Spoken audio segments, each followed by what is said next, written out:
Ancora una volta balza agli onori della cronaca il fenomeno migratorio. 20 cittadini egiziani sbarcati a Lampedusa nei giorni scorsi sono stati trasferiti a Porto Empedocle a bordo di un traghetto, e questo per disposizione del questore di Agrigento Giuseppe Bisogno. Gli extracomunitari egiziani hanno alloggiato in un residence di Lampedusa, dove sono stati identificati dai poliziotti della sezione scientifica della questura. Subito dopo essere sbarcati al porto di Porto Empedocle sono stati trasferiti a Licata a bordo di un autobus scortato dagli agenti della questura di Agrigento. I 20 immigrati giunti nella città sono stati trasferiti nei locali di un plesso scolastico comunale di via Panepinto in attesa dei necessari provvedimenti che la questura di Agrigento adotterà nei loro confronti. Ma Lampedusa continua ad essere ancora protagonista sul fronte immigrazione. Sabato notte nuovi sbarchi, e questo proprio alla vigilia delle elezioni amministrative, un ennesimo racconto di immigrazione che mette nuovamente in agitazione la popolazione lampedusana,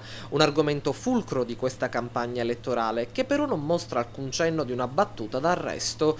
17 sono stati in tutto gli extracomunitari giunti al porto Favaloro nella notte tra sabato e domenica a bordo di una carretta del mare intercettata dai carabinieri a circa 10 miglia dall'isola. A Lampedusa erano già presenti 21 immigrati di varie nazionalità. 8 somali erano arrivati il 3 aprile, mentre i restanti 13 immigrati il 25.